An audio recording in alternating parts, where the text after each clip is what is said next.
인권연대는 정부나 기업의 지원을 사양하고 오로지 시민의 참여로만 운영하는 100% 순도의 민간 인권단체입니다. 저는 사실은 요 사항들을 다 잘 알고 있습니다. 네. 제가 사실 성남에서도 오래 활동했고, 네. 성남시장 시절에, 이재명 대표님 성남시장 시절에도 잘 봐왔고, 그 다음에 경기도지사 시절에는 비서관으로 3년 근무했기 때문에, 사실 김문기 씨 관련해가지고는 어느 정도 내용을 제가 파악하고 있는데, 네. 그냥 김문기 씨하고 이재명 대표하고 당시에 막 개인적으로 연락하고 뭐 친한 사이가 아니에요. 그렇죠. 예. 그냥 그 지역에 활동하셨던 분이고, 제가 알기로는 리모델링 관련 전문가였고, 성남도시개발공사에 채용이 돼서 그렇게 그 유동규 본부장 밑에서 활동하셨던 분인데, 아니 이재명 대표가 그 실무자까지 어떻게 다 이름을 기억하고 얼굴을 기억합니까? 네. 성남시장 시절에도 좀 바쁘셨고, 그때도 막 대권 도전하고, 또 경기도지사 시절에는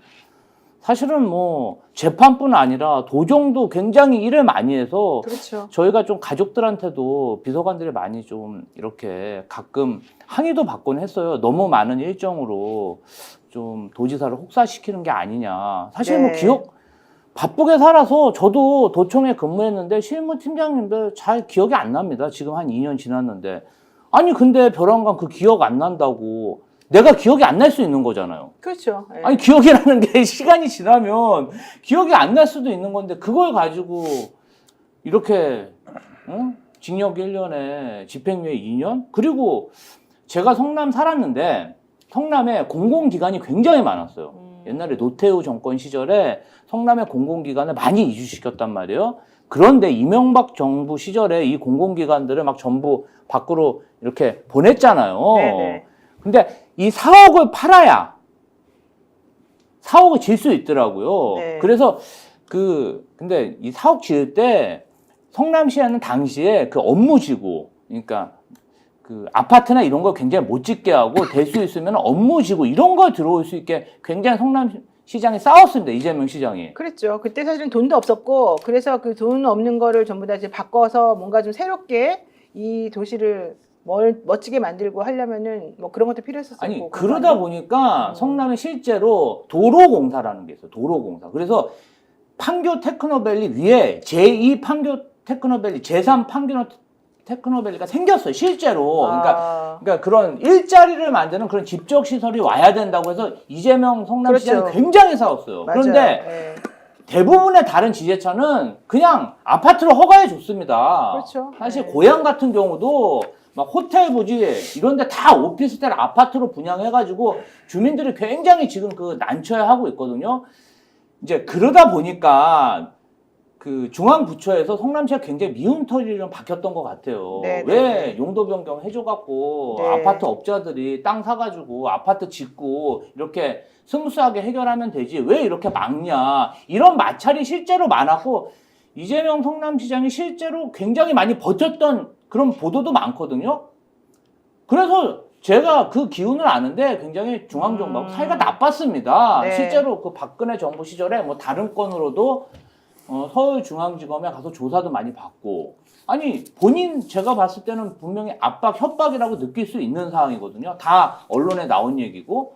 아니 그런데 이걸 가지고 정말 이렇게 형을 내려버리니까 윤석열 대통령은 진짜 무도하게 무법자처럼 막 여론 조작, 무상 여론조사 보고받고 공천 개입하고, 국민의힘 의원들은 정말 거짓말 밥 먹듯이 했습니다. 네. 근데 아무런 정말 법적 제재도 없이 저렇게 국회의원 생활하고 대통령 생활하는데 이재명 대표 이렇게, 저는 너무 분노스러워요. 그러니까 오늘 사건은 이제 두 가지죠. 김문기를 아냐 모르냐, 모른다고 했다는 말이 허위사실 공표에 해당하느냐, 그것도 당선 목적의 허위사실 공표에 해당하느냐, 요 얘기가 하나 있었고, 백현동 그 변경해준 거, 용도 변경해준 거, 그것이 이제 잘못됐냐, 협박에 의해서 해줬다 이렇게 말을 한 것이 또 허위사실이나 뭐 이런 얘기였었거든요. 근데 지금 내용은 네. 김문기를 모른다라고 하는 건 허위사실이다. 다만 그것을 공표한 건 아니다. 그래가지고 그 부분에 대해서는 이제 딴 얘기 무죄가 나왔고, 대신에 백현동 관련된 내용에 대해서는 지난번에 검찰이 다 합쳐서 그 징역 2년을 구형한 것에 대해서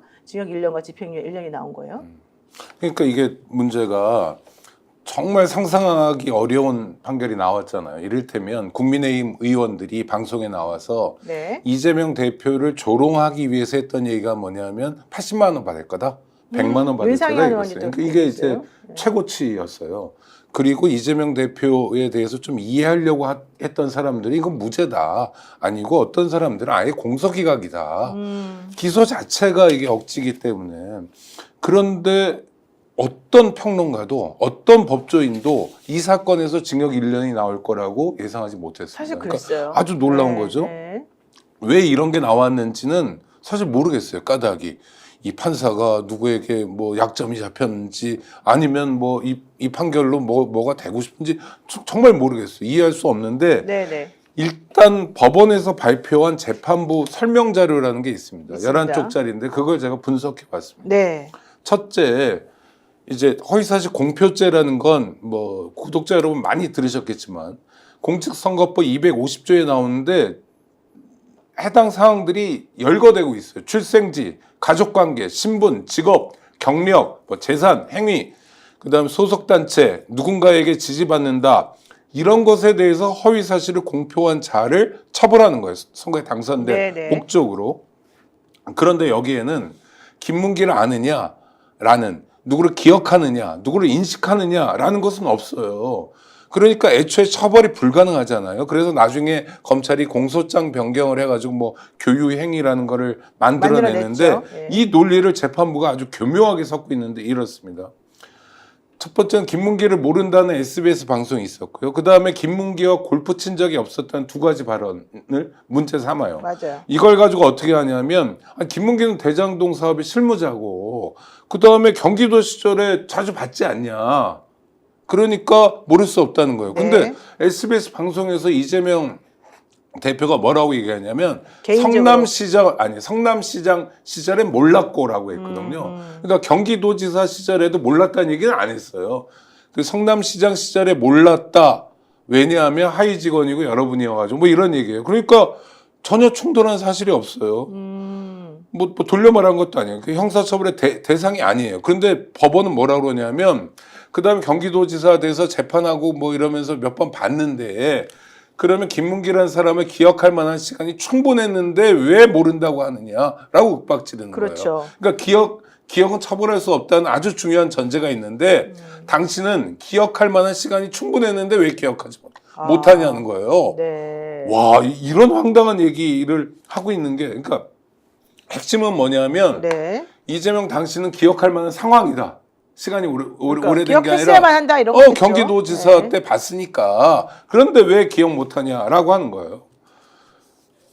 근데 말씀드린 것처럼 성남시장 시절에 몰랐다고 하는 거고 골프도 마찬가지입니다. 그러니까 골프 안 쳤다라는 걸 그런 식으로 이제 짜집기를 하면서 만들어요. 그다음에 검사들이 그렇게 아니 사진 그거를 가지고서 판결에서 했었죠. 그대로 받아들여요. 네, 그러니까 맞습니다. 정말 이해가 안 되는 거죠. 그러니까 검사가 얘기하는 것과 그 피고인인 이재명 대표와 변호인들이 얘기하는 걸 견주면서 해야 되는데 이건 어떤 면에서 검사의 공소장보다도 더 나쁜 악질적 논리 전개를 하고 있습니다. 또 하나, 백현동 관련 발언은 경기도 국정감사에서 한 거잖아요. 그러면 거기 국회 증언감정에 관한 법률에 따르면 네네. 이거 말고는 이 법 말고는 다른 법으로 처벌받지 않는다는 증인보호 조항이 있어요. 그렇죠. 이거를 국감- 간단하게 배격해 버리는데 이유가 뭐냐면 이거예요. 국회의원 면책특권도 언제나 면책특권은 아니고 일부러 뭐 누군가를 해코지하려고 한 경우에 면책특권이 아니다라는 이상한 논거를 가져와요. 네. 그러니까 증인감정법에 나오는 8조죠. 증인 보호도 아무 때나 적용되는 게 아니라고 자기가 판례를 만들어 버려요. 아니 이게 너무 어떤 판례가 있는 것도 아니고요. 네네네. 그러니까 전형적인 그 공소기각에 해당되는 네. 법 적용을 할 수 없는 건데도 이렇게 해버립니다. 또 하나. 말씀하신 것처럼 박근혜 정부에 다양한 압력이 있었잖아요. 국토부에 뭐 국장이 뭐 성남시에 찾아온다든지 대통령, 국무총리, 국토부 장관 다양한 압력이 있어요. 그러니까 압력이 예를 들면 30가지가 있었는데 이 중에서 국토부가 협조 요청한 아주 뜨뜻미지근한 공문 2개만 인용합니다.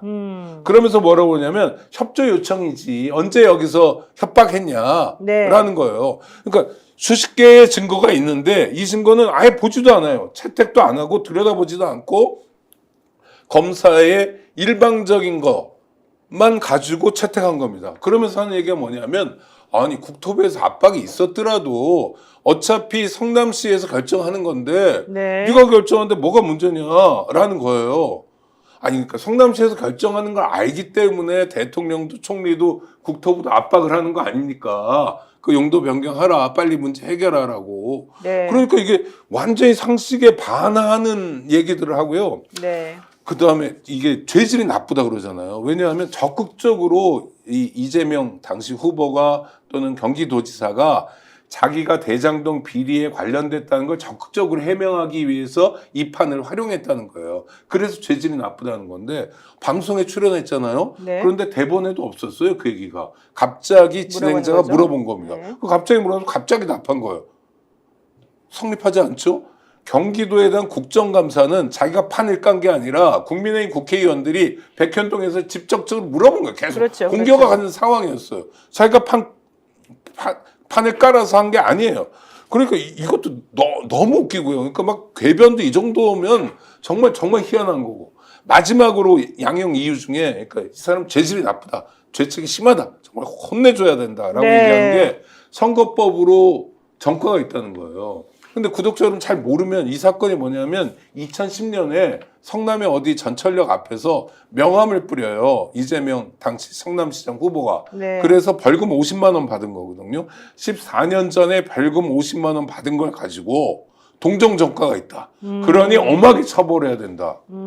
아 정말 황당한 판결이었습니다. 맞습니다. 지금 김문기 건 관련해가지고는 무죄 나왔는데 왜 설명하냐 이러시는 분도 계시는데 김문기 건 관련해가지고 두 가지가 사실 문제가 됐어요. 아냐 모르냐, 골프 쳤냐 안 쳤냐 이제 요 관련된 내용인데 그래서 골프 안 쳤다고 한 것은 거짓말이다. 이제 요 얘기를 가지고 판사님이 얘기를 하면서 그 부분에 대해서는 사실 유죄인 것으로 또 말했기 때문에 설명은 필요했다 이런 얘기 좀 드리고요. 네, 일반적으로 선거법 그래서 위반되는 사항은 본인의 이제 당선이 되려고 막 이 학력을 속이고 네네. 이력을 속이고 이게 굉장히 엄해요. 그리고 또 하나는 뭐냐면은 내가 이 사람을 허위 사실로 비방해서 정말 남을 깎아내려가지고 정말 내가 당선될 목적으로 그런 게 정말 선거법에 걸리는 건데 이 사항은 제가 봤을 때는 아무리 봐도 그런 사항이 아니고 실제로 그 당시에 김용판 의원이 무슨 파타야 뭐 조직폭력배 의혹 맞아요, 뭐 맞아요. 이렇게 5만 원짜리 돈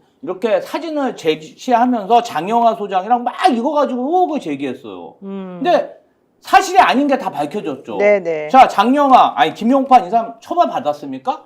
전혀 처벌받지 않았습니다. 기소조차 되지 않았죠. 자, 장영하 국회의원 이 건으로요 대선 때 고발당했습니다. 맞습니다. 검찰에서 그런데 불기소 처분했어요. 그래서 고발인이 재정 신청해갖고 지금 재판 중입니다. 자, 그렇죠. 아니 이재명 대표하고 아무 상관없는 그런 돈다발, 그 조직폭력배하고 모의해가지고 네. 정말 그런 정말 당선 목적으로 법을 위반한 것도 검찰은 불기소 처분했는데 이게 어떻게 정말 처벌받아야 되는지. 그리고 또 하나 더 있습니다. 21년 12월 달에 김진태 의원이 주도를 해갖고 국민의힘 66명이 이재명 대표의 두 아들은 모모 학교에 맞아요. 입학할 때 부정 입학했다. 단체로 기자회견했어요. 고려대학교 보도자료 입학할 뿌리고. 때. 예. 자, 저희가 바로 팩트 체크해갖고 반박했거든요. 김진태 국회의원이 공개적으로 사과했습니다. 제가 잘못 알고 했다고. 선관위 의뢰 고발했어요. 그러니까. 근데 아무 처벌 못 받았어. 사실은 정말 끝까지 해갖고 국회의원 66명 당에서 고발하려고 고발장 다 써놨는데 이제 그 당시에 선거 초기다 보니까 선대위 차원에서 국회의원을 고발하는 것은 부담이 많다. 그렇죠. 그래서 선관위에서 그냥 신고하는 건으로 조사 의뢰하는 건으로 마무리됐었는데요. 그러면 그 66명 저는 무슨 얘기하고 싶냐면요. 이재명 대표의 자녀들은요. 공직 입후보자가 아닙니다. 개인이잖아요. 개인의 명예를 이렇게 훼손하고 아직도 커뮤니케 가보세요. 이재명 대표의 아들은 부정 입학했다 이런 얘기를 하고 다닌 사람들이 있어요. 그 66명의 국회의원이 그런 얘기를 했기 때문에 네. 이 사람들은 아직도 피해를 보고 있는데 저는 정말 법이 뭔지 모르겠어요. 자, 이게 나랍니까? 님께서 김은혜도 버스에서 명함 돌렸는데 왜 기소 안 합니까? 이러셨는데 이제 이 사건은 단계적으로 봐야 될 필요가 있어요. 첫 번째, 기소를 검사들이 선택적으로 했다. 그래서 아까 이 김지호 대변인이 말씀하시는 것처럼 기소해야 될 거 기소 안 하고 똑같은 선상에서 놓았을 때 판단해 봤을 때 공정하지 않은 기소들이 이루어지면서 타겟팅을 하고 있는 것이 문제다라고 하는 그 부분이 이제 하나가 있었었고요.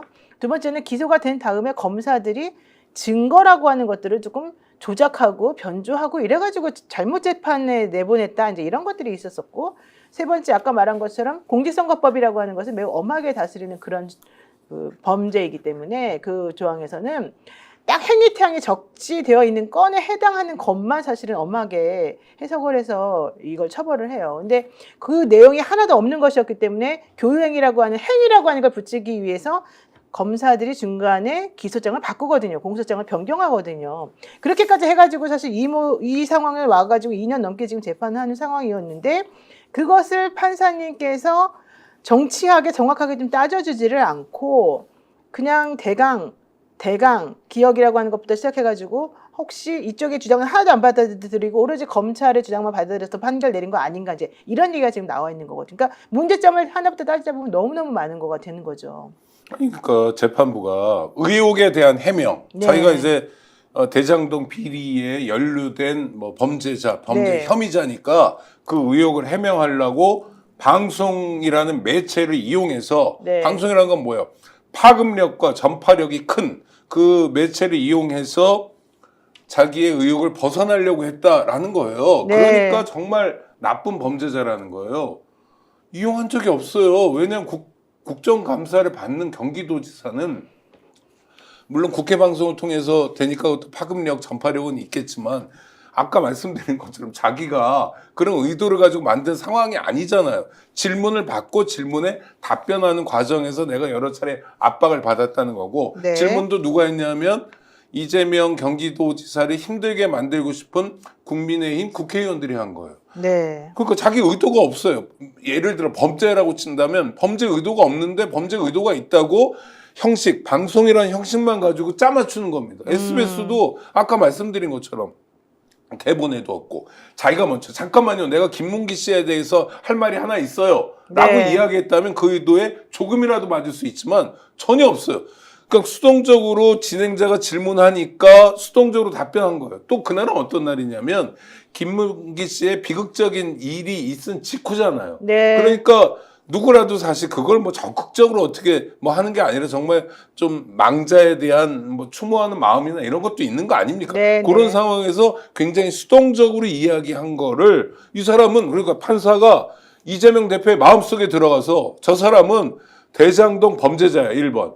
대장동 범죄자인데 대선에 당선되기 위해서 적극적으로 해명할 필요가 있었어. 그래서 SBS 앵커의 마음을 움직여서 그 질문을 하게 하고 우기자는 게 아니라 실제로 네. 국민의힘 의원들의 마음을 움직여서 국정감사에서 그런 질문을 하게 해서 의혹을 해명하는 자리를 갖게 된 거야. 그러니까 죄질이 나빠.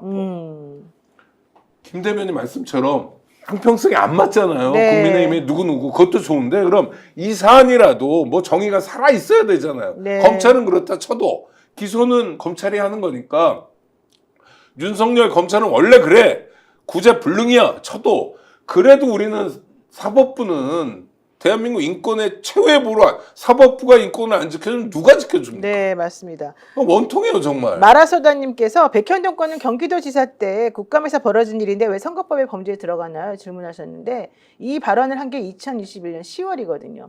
2022년 3월에 대선이 있었거든요.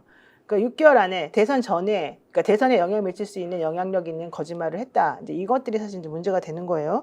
지금 2021년 10월 국회 교통위원회 경기도 국감 때 국토교통부 협박으로 백현동 개발부지 용도를 4단계 상향 조정했다. 이 발언이 이제 문제가 된다. 그 다음에 있었을 대선에 영향을 미친다. 뭐 이런 얘기인 것 같습니다. 자, 지금 오창희 평론가가 막 목이 터져라 진짜 감기 심하게 걸리신 것 같은데 그럼에도 불구하고 나와서 이 방송을 꼭 해야만 하는 이유가 지금 밝혀졌어요. 너무 원통하다 이런 얘기 지금 하고 계시는데 아니, 한 말씀만 더 할게요. 그러니까 네. 이제부터 대한민국 정치는 뭐냐면 김지호 대변인 같은 역량이 있고 또 네. 뭐 이재명 대표도 눈썰미가 있는 사람인데 그렇죠. 저 경기도에서 뭐 3년씩 이렇게 또 저 당 대표실에서도 이렇게 있었다면 역량 있는 분인데 이런 분도 앞으로 검찰이 찍기만 하면 그렇죠. 표적으로 삼으면 얼마든지 평생 공직선거에 출마하지 못하도록 할 수 있다. 논리 필요 없다. 법률에서 처벌 못한다는 명시적인 조항이 있어도 상관없다. 네. 법률에서 공직선거법에서 허위사실 공포는 이런 거를 처벌하는 거야 라고 명문 조항으로 있어도 아무 상관없다. 그렇죠. 법률에 있어도 법률에 없는 것도 처벌하고 네. 법률로 처벌하지 못하도록 하는 국회 증인감정법에 따라서 처벌하지 못하는 것도 얼마든지 처벌할 수 있다는 걸 대한민국 법원이 보여준 거예요. 네, 맞습니다. 대한민국은요. 그래서 어떤 면에서 오늘 옛날에 박정희 정권 때 인혁당 재건이 사건이라고 사람들 정말 8명 한꺼번에 죽였잖아요. 대법원 판결을 나고 그 다음날 바로 새벽에 사형 집행했거든요. 네. 그때 세계적으로 법학자 협회나 이런 데서 뭐라고 그랬냐면 사법사상 암흑의 날이라고 그랬어요. 오늘이에요, 오늘. 그때도 암흑의 날 맞지만 오늘이 사법사상 암흑의 날이에요. 그러니까 뭐 논거가 있든 뭐가 있든 그냥 편견. 이재명 죽여야 돼. 이재명은 암적 존재야. 이재명이 있는 한 우리는 마음대로 살 수 없어라는 욕구가 법원을 통해서 드러난 거 말고 뭐가 있어요? 땡글 호호님께서 공문만 11번 국토부에 보내가지고 어쩔 수 없는 정말 본인 입장에서는 할 수 없는 그런 행동을 하게 됐고 그것이 결국 그 의사결정이 이루어지게 된 과정에서 본인은 그렇게 느꼈다라고 하는 것인데 여기에 대해서 이렇게까지 가혹하게 판결 내리는 것은 이해가 안 간다. 이게 이제 일반적인 생각이고 사실은 법조인들은 기자들도 마찬가지였습니다. 법조 기자들도 물어보면 다 무죄 나오지 않겠어요? 당연히 이렇게 말했었는데 그 기류가 어느샌가부터 바뀌었어요. 사실은 국민의힘 주진우 의원이 그 생중계를 해야 된다라고 주장한 그 타임이 있었거든요. 그게 한 열흘 전 그 전쯤이었는데 그렇게 주장하게 된 계기가 제가 봤을 때는 혹시라도 어떤 식으로 판결을 내릴지를 고즈음에 듣고 이걸 얘기한 건 아닌가 이런 의심이 좀 들어요. 왜냐하면 판결 선고를 하기 한 열흘 전쯤 요때 이제 합의를 해가지고 판결에 유죄냐 무죄냐 결정하거든요. 그러니까 그 타임에 아마 좀 그런 게 있었던 게 아닌가. 저도 네. 그때는 주진우 국회의원이 왜 이렇게 허무맹랑한 네, 얘기를 하나. 네, 말도 안 되는 소리를 만약에 하나. 그렇죠. 어차피 무죄 나올 것인데 네. 생중계하면 국민의힘으로서는 더 어려울 텐데 어떻게 저렇게 얼토당토하는 얘기를 하지? 사실 그렇죠. 본인으로서는 모르는 내용을 가지고 그렇게 뭔가 베팅을 한 거잖아요. 본인의 국회의원으로서 말의 공신력이 떨어질 수도 있는데. 그렇죠. 그리고 이 사람이 희한한 게 징역 1년 받을 것이다. 네. 예언을 했어요. 네. 그래서 이 사람 명태균인가? 계속 그렇게 생각했거든요. 어. 야, 근데 보니까 뭐 집행유예까지는 못 맞췄지만 얼추 맞았고 그 다음에 거리에 정말 국민의힘이 붙인 그런 플랜카드들 감옥 가야지 이런 플랜카드들 보니까 국민의힘에서는 어느 정도 이러한 결과를 알고 있지 않았나? 그래요. 이런 의심이 듭니다. 그것 때문에 사실은 다들 조금 이상하다. 분위기가 왜 갑자기 이렇게 흘러가지? 라고 사실 생각했는데 그게 제가 지금 정확히 계산해 보니까 2주 전에 운영위 국감 그 시점부터 뭔가 교감이 있었던 게 아닌가 이런 생각을 사실은 조금 하게 돼요. 어떻게 그렇게 확신할 수 있죠? 그렇죠. 정말 확신적으로 이상합니다. 말할 수가 없어요. 아니, 사실은. 그리고 이 사건에 대해서 간단한 거잖아요. 검찰의 공소장이 있고 변호인의 변론서가 있고 그걸 놓고 예를 들면 재판 경험이 많은 사람들이나 몇 사람들 읽어본 적도 꽤 있었어요. 그러니까 그렇죠. 이걸 도대체 만에 하나 이건 다 우리는 무죄라고 확신하지만 만에 하나 이게 논리적 허점이나 이런 게 있냐라고 여러 사람들이 확인했는데 대부분 들은 얘기, 대부분 하는 얘기는 이거 가지고 어떻게 유죄 판결문 쓰냐? 쓸 수가 없다. 왜? 원천적으로 안 되니까. 네. 법률에 의해서 처벌할 수 없는 걸 자, 구독자는 범죄라는 건 두 가지 요건을 충족해야 돼요. 하나는 뭐냐면 네. 형법전에 범죄라고 써 있어야 돼요. 두 번째는 내용인데 특별히 해로운 행위여야 범죄입니다. 이 두 개가 맞아야 되거든요. 근데 방송하는데 누군가 질문을 받고 잠깐 누굴 모른다라고 말했던 게 특별히 해로운 행위냐 또는 뭐 실제로 낙선 존재하는 목적이냐 당선 목적이냐. 그렇죠. 실제로 존재하는 그 압박에 대해서 압박을 받았다고 얘기하는 게 특별히 해롭냐? 이것도 다퉈봐야 되지만 형법전에 법률에 이게 범죄라고 써 있어야만 네. 범죄가 되는데 범죄라고 써 있지 않은 것에 대해서 어떻게 유죄 판결문을 쓰냐? 못 쓴다. 이건 공소기각이다라는 게 다수가 아니라 하여튼 전부 다 그랬거든요. 사실 그래요. 빠니핑크님이 노변 걱정 말라더니 이러셨는데 아니 제가 법조인 그러니까. 제가 지금 거의 20년 지금 법조 변호사로 활동하고 있는 중이에요. 2003년에 제가 붙었단 말이에요. 사법시험을. 제가 바라보는 관점에서 무죄다라고 제가 계속 주장을 해왔던 거지. 근데 이제 판사님들이 그렇게까지 이 사건을 이렇게 사실 세게 저는 아무리 우리가 이제 최악을 생정해도 100만 원 미만으로 선고할 수 있을 것이다. 특히 김문기 몰랐다 그 부분은 말이 안 된다. 이제 이런 생각을 했었기 때문에 대다수의 지금 오찬희 평론가 말한 것처럼 대다수의 많은 분들은 아마 제가 아는 99%의 사람들은 전부 다 무죄라고 내지는 80만 원 여기까지는 사실 생각을 했단 말이에요. 근데 집행유예 2년, 징역 1년 이것까지 사실 보면은 그건 너무 판사들이 법조인의 양심을 걸고 그렇게 할 수는 없을 것이다. 저는 사실 그렇게 생각했는데 이제 2주 전부터 기류가 이상하게 변하고 그들이 너무 확신적으로 말을 하면서 좀 우기기 시작하는 부분들이 감지가 되고 어제 그 김혜경 씨, 그러니까 이재명 네. 대표 부인에 대해서도 또 10만 4천 원짜리 그 식사와 관련해가지고 벌금 150만 원이 또 선고가 됐잖아요. 아, 그러면서 이거 뭔가 이상하다. 이제 이렇게 지금 흘러갔던 거예요. 자, 여기에 대해서 이재명 대표가 선고를 듣고 발언한 내용이 있으니까 한번 들어보겠습니다. 현실의 법정은 아직 2번 더 남아있고 그리고 민심과 역사의 법정은 영원합니다. 항소하게 될 것입니다. 기본적인 사실 인정부터 도저히 수긍하기 어려운 그런 결론입니다. 네, 지금 보셨습니다만은 사실은 이제 이재명 대표도 본인이 이렇게까지 설명 유죄가 나오더라도 100만 원 미만이라고 아마 본인도 생각하셨을 가능성이 높은데 왜냐면 본인도 법조인이잖아요. 본인도 변호사 출신이고. 그럼요.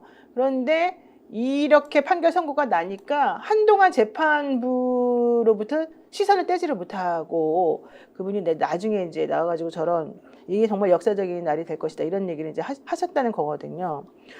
아 근데 게다가 제가 깜짝 놀랐던 건요. 중앙일보에서 이 선고하고 얼마 되지 않아서 곧바로 기사가 나왔어요. 이 한성진 부장판사에 대해서 평가하는 기사가 나왔어요. 그 기사 내용이 매우 과묵하고 그다음에 인권법학계 국제인권법학계 회원이었다 그러고 물론 뭐 활동을 안 했다는 걸 썼습니다만은 실질적으로 이 사람은 어느 정치 성향도 드러낸 적이 없고 과묵하고 조용하고 심지어 카톡도 안 하고 카톡도 안 하고 이런 거 보지도 않는다 이런 식으로 막 엄청나게 객관적이고 중립적이고 엄청 훌륭한 사람인 것처럼 한 기사가 그냥 금방 나와버렸더라고요. 제가 그걸 보면서 중앙일보가 또 중앙일보스럽구나 이런 생각을 제가 솔직히 했거든요.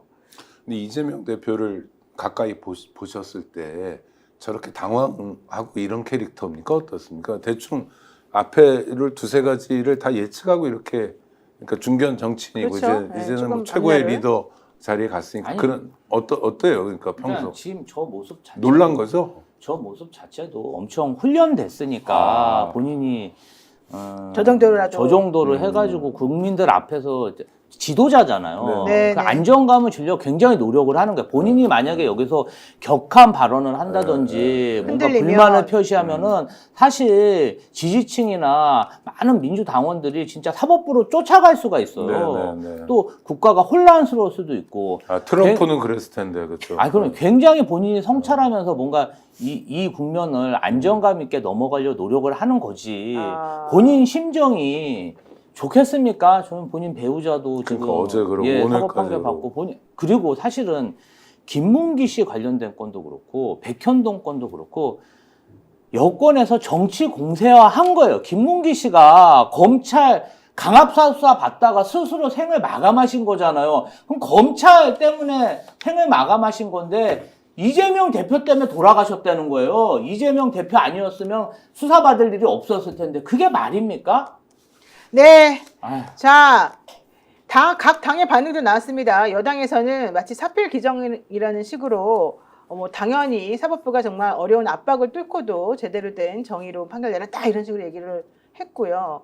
조국 혁신당에서는 이재명 대표에 대해서 너무 가혹한 판결 아니냐. 이러니까 집권무죄, 낙선유죄라고 하는 말이 나온다. 집권 못한 이 정말 슬픔이 이렇게 나오는구나 이런 얘기를 했고요. 제가 제일 황당했던 거는 개혁신당의 반응입니다. 놀라워요. 개혁신당 이준석 대표가 요즘에 그 명태균 씨와의 관계라던가 또 내지는 대통령과 김건희 여사와의 관계라던가 공천 때 한 행동들이라던가 이런 것들이 이제 문제가 돼서 사실 공지에 몰려 있었거든요.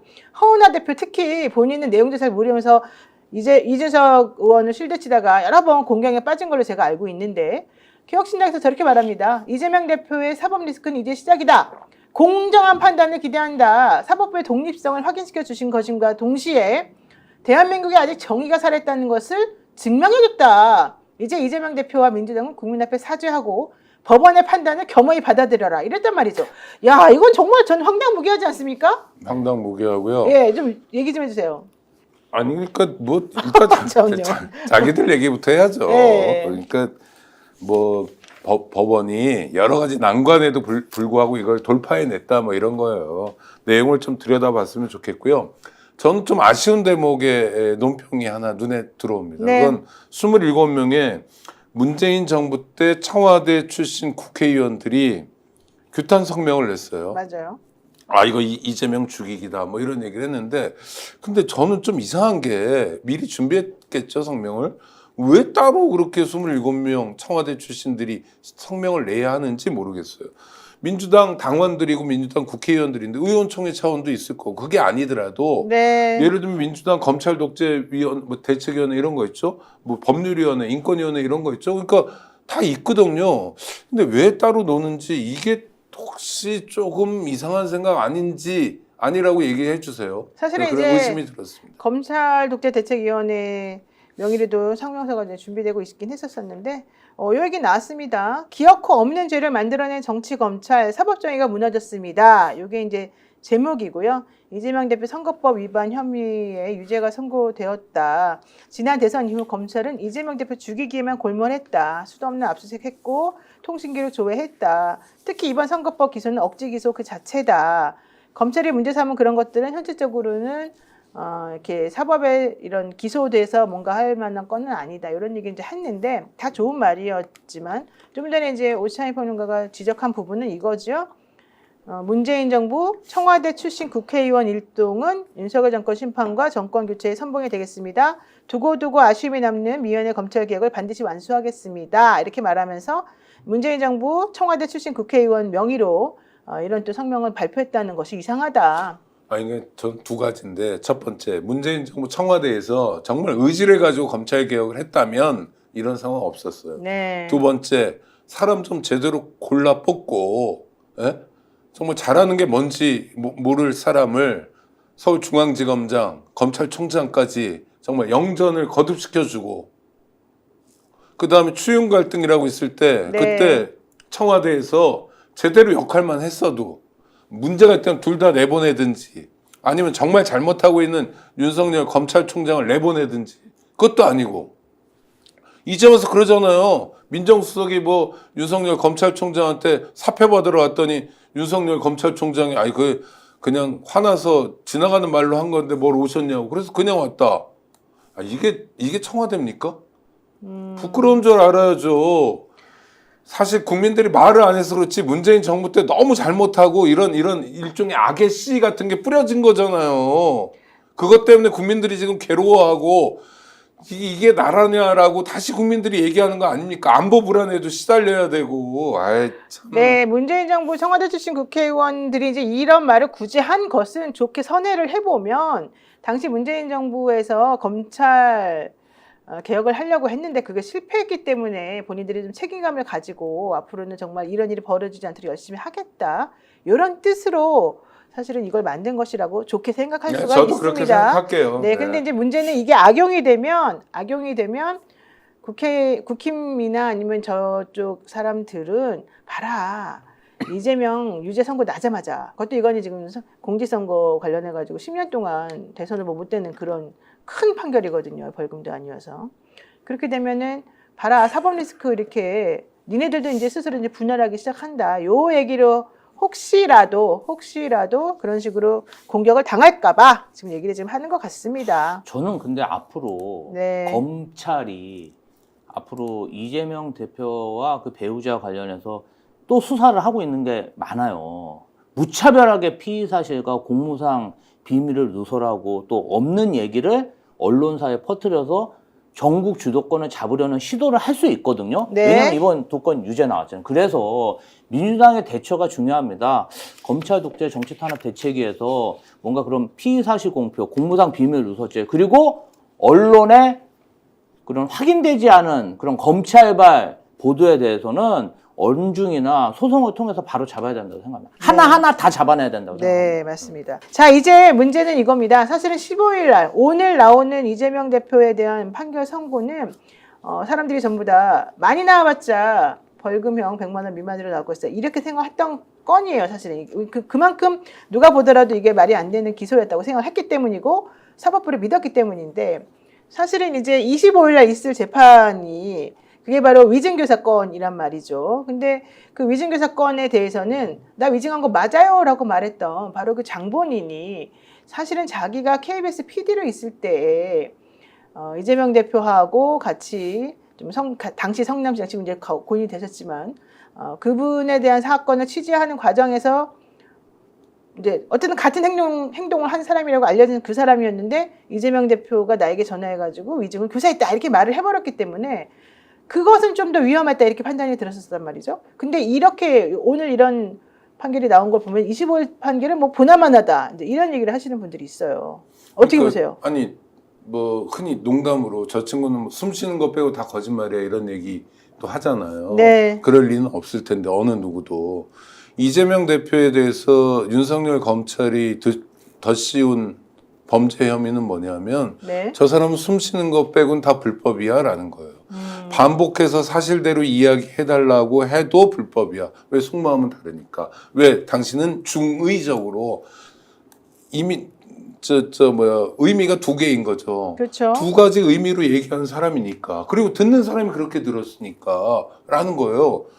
그래서 저는 정말 대한민국 검찰은 정도 이상으로 막 나가고 있지만 염치도 없고 거리낄 것도 없고 온통 자기네 세상이 된 것처럼 굴지만 법원이 통제할 줄 알았는데 오늘 판결을 보니까 25일 날 모르겠는데 이러면 대한민국 국민들이 피땀으로 민주주의를 쟁취했잖아요. 1960년 4.19부터 하면 벌써 몇 년입니까? 64년이에요. 87년부터 해도 아주 오랜 세월이에요. 그 세월 동안 국민들이 만들어낸 민주화의 성과를 법조 관료들이 다 지금 자기들끼리 먹으면서 자기들만의 나라, 자기들이 입맛에 맞는 사람만 국가 지도자가 될 수 있는 나라를 만들었어요. 네. 이건 쿠데타입니다. 검찰 쿠데타이기도 하고 법원 쿠데타이기도 해요. 남은 건 정말 국민적 선택은 없는 것 같아요. 싸워야 되는구나. 민주주의라는 게 정말 만만한 게 아니구나. 우리가 맞아요. 그동안 맞아요. 문재인 뭐 이런 사람들 대통령 되는 거 보고 촛불 대통령 탄핵되는 거 보고 마음을 놨구나.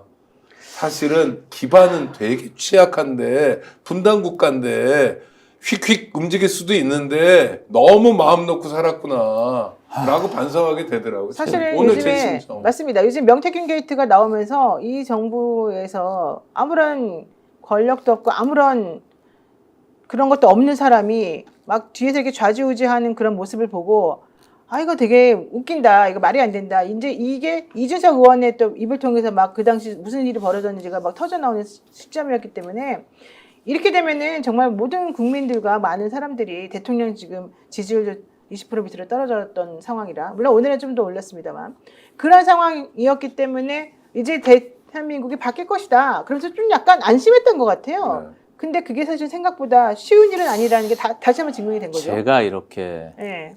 오랜 시간 이재명 대표 옆에 있다 보면 느끼는 건데요. 네. 그 사회 지도층, 기득권층하고 얘기를 이렇게 해보면 이재명 대표 자체를 싫어해요. 굉장히 싫어한다기보다 무시하죠. 아니 어때요? 그거는 정치권 일부 세력이 그런 거고요. 좀 공포스럽게 생각합니다. 공포? 예. 아. 이 사람이 일본세가 있어서 그러니까 아하. 이재명 대표가 뭔가 민주당의 지도자들은 사실 제가 뭐 이런 말씀 드리긴 뭐하지만 네네네. 디테일하지가 않아요. 항상. 그리고 좀 뭐 집요하지도 않아. 네, 사실은. 아니 그리고 뭔가 성과를 내기 위해서 정말 진짜 수단 방법 가리지 않고 뭔가 성과를 내는 그런 게 없어요. 그냥 항상 보면은 대충 뭐 이 정도를 했으면은 손 잡고 가자. 뭐 대충. 뭐 이렇게 하고 좀 적당히 나눠 먹자 이런 게 많은데 이재명 대표는 사실 끝까지 뭐 그렇죠. 하나에 대해서 정말 내가 이걸 개혁하고 싶으면 자기가 힘이 약하면은 타협도 하고 하지만 그게 뭐 5년이 걸리든 10년이 걸리든 해냅니다. 그렇군요. 예를 들면은 경기도에 버스가 굉장히 큰 문제였어요. 그러니까 버스 노선이 거의 뭐 공공재지만 버스 회사의 그런 어떤 소유물처럼 법원에서도 인정을 그랬죠. 해요. 그러다 예. 보니까 막 버스 회사를 막 분사해가지고 막 월급을 10개 회사한테 받아갖고 50억도 넘게 받는 사람이 있어요. 그리고 보면 막 땡땡 고속 이런 데들이 어마어마하게 그리고 크죠. 뭐 사위 며느리 뭐 조카 해가지고 다 월급 뭐 20억 30억 받고 그러니까 이재명 대표를 무서워해서 그러니까 그거를 일소에 그냥 해결한 게 이재명 대표예요. 그랬구나. 그러니까 기득권이나 어떤 거에 대해서 굉장히 의지를 가지고 오래 연구해서 기득권을 타파하기 때문에 사실은 그 우리나라의 대부분의 사업가들이나 기득권들이 이재명 대표 대통령이 되면은 본인이 좀 싫어하는구나. 사업하고 뭐 하기에 빡빡하다. 그리고 내가 좀 세금을 또 적당히 뭐 이게 안 된다. 좀 빡빡할 것 같아. 그러한 인식들이 많습니다. 아직도 기득권에 대해서 그러는군요. 특히 검찰이나 법비들, 법조 카르텔을 이뤘던 사람들이 어떻게 보면 저는 정말 자본의 대리인이라고 생각합니다. 그럼요. 언론사도 자본의 대리인 그럼요. 아니겠습니까? 결국 뒤에서는 자본이 이재명 대표를 어떻게 하든 죽여야 된다. 자, 이재명 대표는 검사 사칭 사건으로 본인이 벌금을 받은 것에 대해서 그것이 아니었다. 난 누명을 썼다. 억울하다. 이런 말을 한 것 때문에 사실은 또 검사 사칭 위증교사 한번 이제 공직선거법으로 재판을 받았는데 무죄가 나왔었었죠. 근데 그 당시에 증언을 해줬던 그 최철호 씨, 그 사람이 나 그때 당시에 위증한 거였어. 뭐 이제 이런 것 때문에 지금 문제가 돼서 9월 30일 결심이 됐고 징역 3년 구형 받았고 11월 25일 날 선고가 남아 있는데 최철호가 아니고 김진성. 김진성. 죄송합니다. 그 김진성 씨는 이제 그때 성남시장 돌아가신 성남시장의 비서관이었었죠. 네, 그 사람과 관련해서 이제 전화로 내가 뭐 변론 요지서 보내줄게. 뭐 이제 이렇게 말한 것들 가지고서 이거는 결국 그 뜻이다. 뭐 이렇게 말하면서 자기는 그래서 위증했다 이렇게 말을 하니까 이게 이제 좀 문제가 될 것이라고 지금 봤거든요. 근데 아직까지 지금 나머지 사건들 대장동부터 시작해서 남은 사건들 되게 많은데 11월 25일 날 선고 공판에서는 어떻게 날지 모르니까 이게 좀 걱정스럽다. 걱정스러운 건 사실이에요. 오늘 네. 이런 결과를 받았으니까. 근데 저는 그러니까 굉장히 참담하면서도 또 어떤 생각이 드냐면 1심, 원심과 달리 항소심에서는 이번 공직선거법 위반은 전부 무죄가 나올 거라고 생각해요. 네. 왜냐하면 왜요? 네. 이러면 법원이요 자기의 존립 근거를 스스로 허물어뜨리는 거거든요. 네, 맞습니다. 그럼 정말 어느 정도 선에서 법비라고 그러셨죠. 어느 정도 선에서는 먹고 살겠지만 국민하고 정말 전면적인 싸움을 할 때 견뎌내겠냐. 이 정도 판단을 할 거라고 봐요. 저는 김지호 대변인 말씀하신 것처럼 이 기득권 세력이 이재명 대표를 싫어하고 두려워하는 건 인정하겠어요. 네, 왜냐하면 저희가 장발장 은행 하잖아요.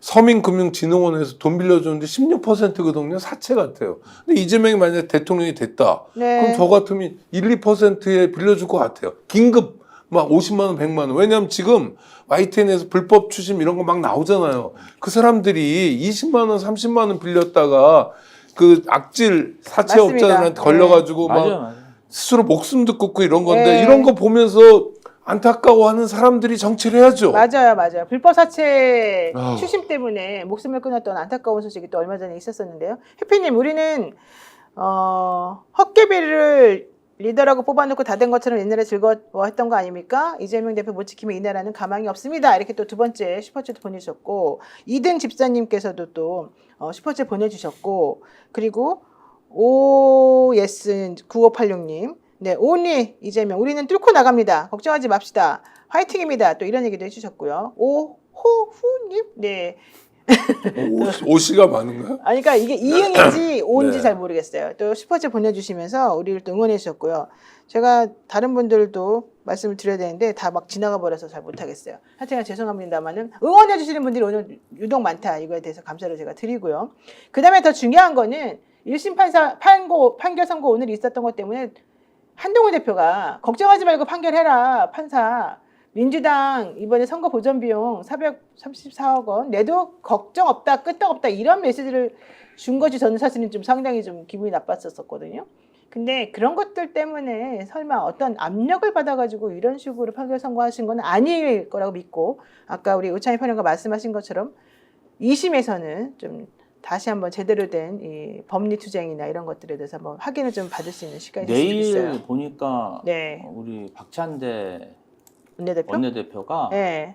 전국 지역위원장을 소집했더라고요. 아. 오전에 소집해서 비상대책회의를 할 것 같습니다. 왜냐하면 당도 큰 위기잖아요. 그렇죠. 윤석열 정부 들어서 민주당사가 그냥 계집처럼 그냥 압수수색 맨날 당했어요. 맞아요, 맞아요. 그리고 특별히 압수수색 할 건도 없는데 와서도 그냥 망신 주려고 압수수색해요. 압수수색 뭐 거리도 없는데 맞아요. 그냥 와가지고 그냥 문 그냥 박차고 나와가지고 검사들한테 유린당했는데 지금 이번 판결로 정말 사상 유례 없는 420억 가량의 선거 비용을 보전해야 된다면 네. 민주당 존립 자체가 정당 해산 판결을 한 거랑 마찬가지라고 저는 생각합니다. 네. 그래서 민주당 전 당원들이 네. 열사본공으로 싸워야 된다 이렇게 생각합니다. 그러니까 정당 해산을 하면 우리 통진당처럼 어떻게 됩니까?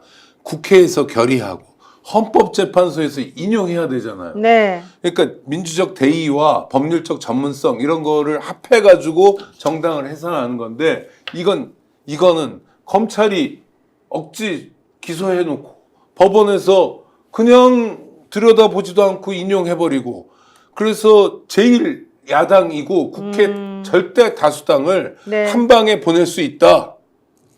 만약에 허위사실 공표를 했다고 쳐요. 네. 이재명 대표가 그런 의도였다고 쳐요. 네. 그러니까 방송에 나가서 자기가 자기 의혹을 해명하려고 SBS 뭐 이런 걸 활용했다 쳐요. 그 말 한마디가 434억 원짜리입니까? 그 말 한마디가 의원직 상실해야 될 만큼의 잘못입니까? 그 말 한마디가 앞으로 5년, 10년 동안 공직에 못 나올 만큼의 잘못입니까? 네. 저는요, 손바닥으로 하늘을 가릴 수는 없다고 보고요. 1심 유죄 나왔어도 2심, 3심이 있기 때문에 그리고 지난번에 이재명 대표가 사실 살아 돌아온 것도 또 대법원 판결 선고가 무죄가 되면서 또 살아 돌아온 경험도 있지 않습니까? 약간 좀 불사조 느낌이 또 솔직히 좀 들고 그래서 김대중 대통령처럼. 네, 김대중 대통령도 사실 그때 그랬고 이 민주당 출신으로서 대통령이 되신 분들의 특성이 좀 있는 것 같아요. 제가 봤을 때는. 그래서 한번 믿어보자. 예, 하늘의 뜻이 무엇인지 그리고 하늘의 뜻을 움직이는 건 결국은 국민이라고 생각하기 때문에 국민들이 또 한마음으로 진실이 무엇인지 밝혀낸다면 저는 또 괜찮지 않을까 생각이 듭니다. 선경선님, 남로또님 너무 감사드리고요. 원님께서도 또 슈퍼챗 쏘는 이 대열에 합류해 주셨고 오늘은 많은 분들이 이 슈퍼챗으로 저희를 응원해 주고 계시기 때문에 너무 감사하다는 말씀 제가 드리고 계속해달라. 계속해서 해주시면 저희가 더 응원에 힘입어가지고 열심히 하겠다. 이런 말씀 제가 한번 드리겠습니다. 자, 저는 근데 오늘은 이제 두 번째 요걸 한번 좀 꼭 짚고 넘어가야 돼서 이준석 의원이 어제 귀국하면서부터 지금까지 이제 쏟아낸 말들이 있어요.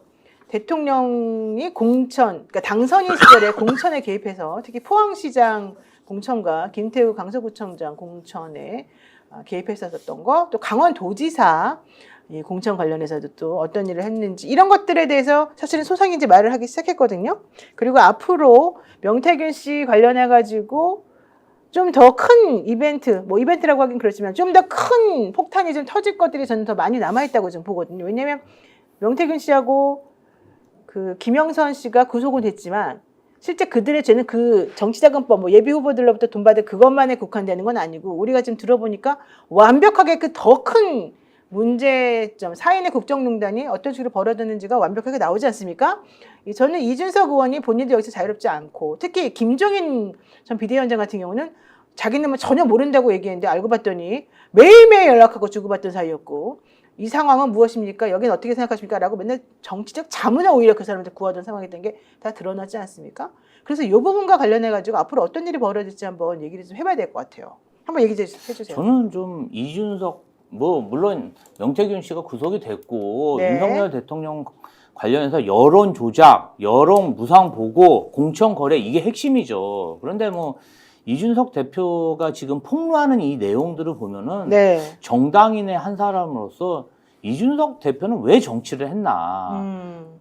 아니 대통령 선거를 이긴 여당 대표가 네. 김건희 여사한테 왜 찾아가서 공천 관련 이야기를 합니까? 그리고 명태균 씨한테는 왜 알려줍니까? 경선하는 얘기를 왜 얘기해 줍니까? 그 그렇죠. 자체가 정말 공천을 공정하게 관리하고 또 이준석 대표 뭐라 그랬어요?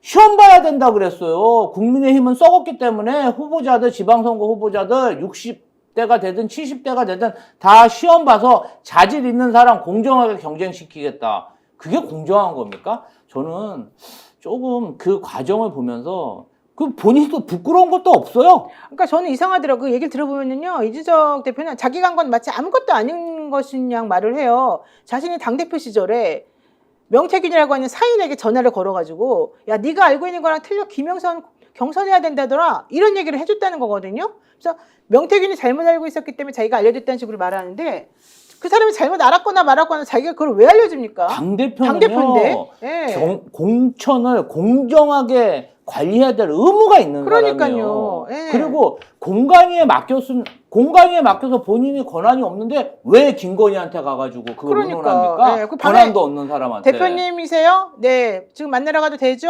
이거 지금 서로 얘기한 거 오늘 공개됐잖아요. 뉴스마트에서. 근데 그 중간에 보면요. 이걸 박형강 기자가 사실은 이준석 의원하고 얘기하면서 녹음한 거거든요. 이준석 의원이 들려주던 그것을. 그 김건희에서 내가 이런 대화를 나눴어라고 하면서 들려주는 거를 박형강 기자가 녹음을 한 건데 그때 이준석 의원이 점프로 개도시켰다는 거예요. 저기 보면은 점프 재생 저렇게 나오거든요. 그거는 무슨 얘기냐면 자기한테 불리한 뭔가 구체적인 내용이 나오니까 그거를 일부러 박형광에게 안 들려주고 본인은 빠져나갈 수 있을 만한 내용이 있는 것에 대해서만 박형광 기자에게 들려줬다는 얘기거든요. 저런 걸 보게 되면 사실 기존에 구태정치하는 사람하고 뭐가 다릅니까? 이준석 의원은? 더 나쁜 것 같아요. 더 나쁜 게 있어요? 아니 더 나쁜 것 같아요. 네, 더 나쁘다. 어떤 사람은 그냥 나쁜 놈으로 보이잖아요. 그렇죠. 근데 아닌 척하면서 나쁘니까 더 나쁘죠. 그렇죠. 김종인 씨도 마찬가지예요. 뭐 이곳저곳 가서 비대위원장 많이 하는데 결국 명태균한테 기대가지고 지혜를 구하는. 아니, 노인이 왜 이러지? 뭐 그러니까 우리에게 이게 우리 텔레비전 화면을 통해서 보던 유력 정치인들의 민낯을 보니까 그렇죠. 정말 한심할 짝이 없습니다. 제가 아주 짧게 맹자님 말씀 하나만 드릴게요. 네네네. 맹자님이 양해왕을 만나는 장면인데 그 왕이 있는데 이제 소를 끌고 가더래요. 어디 가냐 그랬더니 소를 잡아서 피칠을 한대요. 종을 잘 못 만들었나 봐요. 기포가 생기니까 그거로 피칠로. 그러니까 왕이 그걸 보던 피. 예. 그러니까 소를 잡는 거죠. 그러니까 야야 그 소가 부들부들 떠는 거 보니까 내가 마음이 안 좋다. 쟤 풀어줘라 그런 거예요. 그럼 소머리가 그럼 어떡하라고요? 그러니까 양으로 바꿔라 그런 거예요. 그 양은 괜찮은가? 그러니까 백성들이 그 얘기를 듣고 이 사람은 수전노다. 소는 비싸, 양은 싸니까 이렇게 비난을 했는데 맹자님은 이런 일 있었냐고 양해왕한테 물어봐. 있었다고 그러니까 당신은 왕이 될 자질이 충분하다. 왜냐하면 네. 백성들은 수전노다. 돈이 아깝다 그러지만 당신은 소를 본 거예요. 소를 보고 소의 눈을 보니까 불쌍해서 소를 참아 못하는 마음이 있다. 이게 왕의 기본이다. 그게 측은지심 같은 건가요? 그렇죠. 측은지심이죠. 그러니까 예를 들어서 우물에 어린아이가 빠지려고 그럴 때 네. 누구나 손을 해가지고 빠지지 못하도록 하잖아요. 본능적으로 그렇죠. 그렇죠. 이 마음이 있다는 거예요. 이게 왕의 마음이라는 거예요. 옛날 왕은 생사여탈권을 다 가지고 있어요. 뭣도 하고 뭣도 할 수 있어요. 그런데 할 수 있다고 하는 게 아니라 아까 이재명 대표처럼 국민을 어떻게 좀 살려보자. 지역을 어떻게 꾸며보자. 이럴 때는 좋은데 이거 말고는 힘의 행사 이런 데에서는 멈춰야 되거든요. 그러니까 염치라고도 그러고 그런 거 있잖아요. 너는 사람이 어떻게 누구 자식인데 그러냐라고 흔히 비난하는 면 있잖아요. 네네네. 그런 상식적인 면인데 우리 국민들도 사실은 다 그러면서 누구에게 폐 끼치지 않으려고 열심히 노력하면서 생업을 하면서 삽니다. 네. 근데 지도자로 나선 사람들이 창피한 것도 모르고 방금 말씀하신 것처럼 이준석 의원한테 부끄러움이 느껴지지가 않잖아요. 그렇죠. 국회 표결할 때도 혼자서 반대하고 네. 이유도 없어요. 그냥 그렇죠. 나는 여자들이 하는 건 싫어. 여자들에게 유리한 건 싫어. 뭐 이런 태도. 아니 그러면서 오늘 또 갑자기 동덕여대 동덕여대 비문명 학생들이 와. 남녀공학과 관련하고 본인들은 그동안 여대로 들어왔었으니까 그 정책에 반대할 수 있는 거잖아요. 네. 그렇게 말했더니 그것을 가지고서는 가서 또 한마디 하고 문명이 비문명이라고 뭔데? 그러고 아니 그러니까 참네요. 여성들 입장에서는 여대라는 공간에서 그렇죠. 자기들끼리 또 해야 될 것도 있어요. 그게 예, 싫은 예. 사람은 공학 가면 되는 거고 그걸 어떻게 비문명이라고 합니까? 그러니까요. 대학 당국이 그런 걸 할 때 학생들이 저항하면 정치인이라면 대학 당국의 얘기도 들어야 되겠지만 학생들의 얘기를 경청해야 되잖아요. 네. 비문명이라고 하지 않는 마음, 차마 못하는 마음이 국민의힘 지도자들에게 너무 많아요. 이 사람들 아무거나 다 해요 정말. 그러니까요. 이준석 대표 같은 경우는 저는 그냥 미디어가 키운 시정 잡배다. 또 그렇게까지 아니 이게 심하게? 무슨 시정 네. 잡배나 하는 짓이지. 맞아요. 왜냐면요. 아니 시정 잡배도 안 그럴 것 같아요. 아니 이게 왜 제가 왜 선거를 해본 사람은 네. 선거 후보자들이 굉장히 어려운 과정을 거쳐서 후보자로 등록을 하고 입후보하고 그리고 그게 다 당선되는 게 아니잖아요. 그렇죠, 그렇죠. 다 측은지심이 있어요. 정말로 지도자들은 그런 게 있어요. 아유 이게 계파가 다르든지 운이 나쁘든지 뭐 네. 뭐 이렇게 해서 떨어지고 이렇게 하잖아요. 그런데 이 사람은 자기 이름으로 공천장을 다 나눠주고 본인의 공천장을 받은 사람이 대통령까지 됐잖아요. 네네. 그런데 지 책임은 하나도 없어. 그러니까. 아니 국민의힘이라는 정부 여당을 만들었으면 그거에 대해서 무한 책임을 가져야죠. 아니 그냥 아직도 거짓말만 하고 그냥 뭐야 김건희 그다음에 명태균 사기꾼 같은 사람들이랑 그냥 희희낙낙하면서 정치를 게임처럼 하잖아요. 그렇습니다. 자, 이준석 의원이 김건희 여사와 자신이 당대표 시절에 나눴던 싱크 한번 들어보겠습니다. 네. 네, 이준석입니다. 아유, 우리 대표님. 예. 네네네. 아유. 다른 전에 상의를 일이 있어가지고, 네. 네네. 서초동 와 있어가지고 별일 있나 해가지고요. 수치도 많이. 저녁 뭐 제가 말씀을 하니까. 여기 오시면 10분, 15분에 도착하세요? 예. 그럼 오세요, 그럼요. 알겠습니다. 이게 저거야. 그, 포항공천 때문에 김정재가 해가지고, 김관이 돼가지고, 김정재가 당시 팔고 다니는데 어쩔 거냐, 해가지고 한 거고. 근데 저것도 웃기죠. 뭐 김건희가 아무리 김건희를 팔고 다녔다 하더라도 그거를 김건희 여사하고 굳이 당대표가 그렇게 서초동까지 찾아가면서 얘기하고. 공당의 대표가 네, 참 이상하죠? 우리 건희 누님에게 재롱을 부리잖아요. 재롱을 그냥 밥 한 번 얻어 먹으려고. 아이 진짜 나 진짜. 아이고 그러면서도 또 금일봉 받은 명태균이 그 500만 원 얘기를 하면서 건희 누나는 나에게 햄버거 하나밖에 안 사줬다. 아유, 이런 얘기 하던 분입니다. 창피합니다. 네, 까르페디엠님 그리고 프록 SW5378님 하마보호님 많은 분들께서 또 슈퍼챗 릴레이 동참해 주셨는데요. 프록 SW님의 말씀이 생각이 나네요. 분하고 억울함은 오늘 하루로만 합시다. 내일부터 다시 또 힘을 냅시다. 하마보호님도 힘내세요. 이재명 힘냅시다. 민주당 이렇게 얘기를 하셨는데 저는 국민들이 올바른 방향으로 항상 원동력이 돼서 대한민국을 지켜나갈 거라고 저는 생각하고요. 우리가 그 전에 그동안의 대한민국 역사는 정치인들 때문에 발전해 온 게 아니다. 결국은 우리 같은 이런 민초들 때문에 발전해 온 거 아니겠느냐. 이런 생각을 제가 하면서 여러분들 오늘 하루는 이 사법부의 판결을 이해 못하는 부분이 너무 많아서 저도 화가 많이 났지만 이런 정도의 난관은 얼마든지 극복이 가능하다. 그러니까 2심, 3심도 한번 기다려보자 이런 얘기 한번 말씀드리고요. 김태열 소장 아시죠 여러분? 그 강혜경 씨와 함께 그 공익제보자 2호로 지금 얘기되고 있는 분인데요. 이 김태열 소장과 인터뷰를 스픽스 대표 정기현 대표가 했습니다. 예, 어디 가지 마시고 그 인터뷰를 꼭 한번 봐주십시오. 그분이 이 사건 때문에 치아가 그냥 10몇 개가 다 빠져버렸대요. 아이고. 근데 그거 할 수 있는 뭐 돈도 없고 지금 형편이 너무 어려워서 힘들어 하시는 그런 부분인데, 다른 분들하고는 인터뷰 공개적으로 잘 못하는데 정계환 대표가 또 워낙 이분의 상황에 대해서 많이 도와주고 계시기 때문에 인터뷰를 여기서 했습니다. 한번 여러분들 한번 오늘 보시도록 하고요. 오늘은 저희 스픽스 역질 용사들 여기까지 두 분하고 얘기 나누는 거 좀 마치도록 하겠습니다. 여러분 모두 고맙습니다. 감사합니다. 200만 원, 300만 원 벌금을 내지 못해 감옥에 갇히는 분이 매년 4만 명이 넘습니다. 장발장은행은 이분들에게 무이자 무담보로 대출을 해주고 있습니다. 장발장은행을 후원해 주시기 바랍니다. 실로 모든 게 엉망으로 치닫는 듯한 세상입니다마는 스스로 아름다워지는 데에 경연쩍어 하지 않기를 바랍니다. 고맙습니다.